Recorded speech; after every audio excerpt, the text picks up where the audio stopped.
Robert with Blue Planet. Today I got this new Garmin VIRB 360. This is actually my second one. I got a new one in the mail from Garmin. So they have good customer support.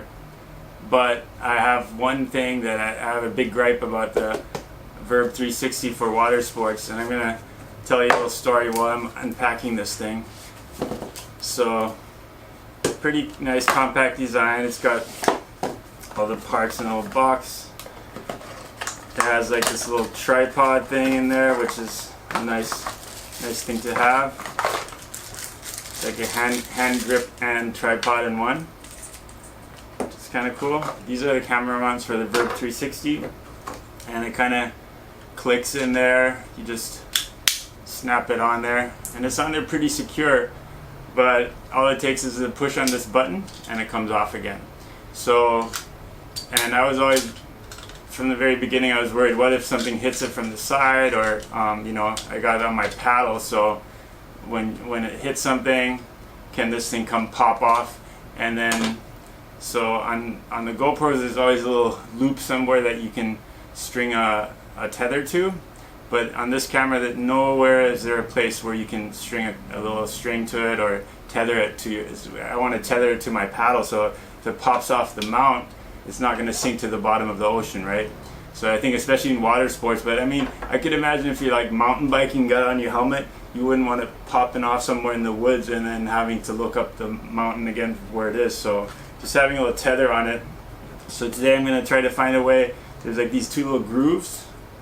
I'm going to try to put these little strings on there, you know, basically epoxy them on there. So I have a little loop that I can tie a tether to, so the camera is more secure, because I don't want to lose it again. So basically the story is what happened is, and I have the footage, it was on my paddle and I was foiling on a wave, and I don't know where on the wave, but when I finished the ride, I looked down at my paddle and the camera was gone.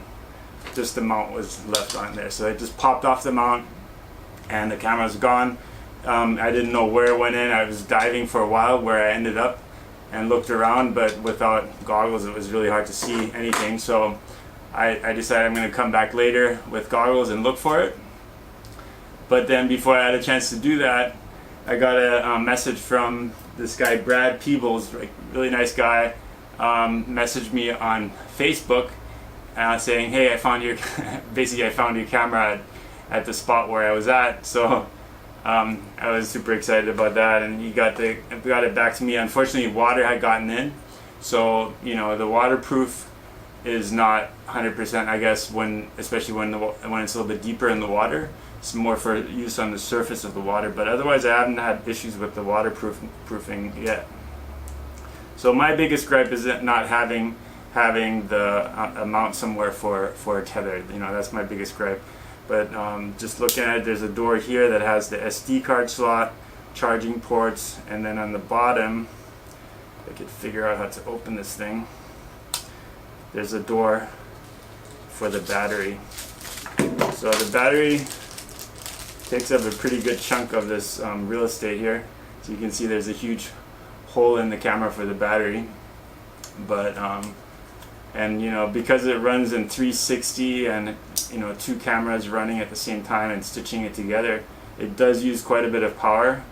I think I usually get a little bit more than 1 hour of use out of the battery. But you know, all you have to do is switch it on and off. So when you switch it on, it starts recording, and then switch it off, it stops recording. And I find that better than having the power turned on the whole time and just pressing start and stop. It just use the side button. That way the camera powers down every time whenever you're not recording, it powers down, so you're not using the battery. We're gonna have another video where I talk about it with the 360 camera, where you can see the footage in 360. So what's pretty cool about the stitching is that you can see all the way around. Like you can post it like YouTube and Facebook have 360 functionality. So anybody looking at it with a mouse, they can just scroll around, look behind you, look up above, look down below, and pick the angle they want to see. So I thought that's a pretty cool feature, something worth playing around with.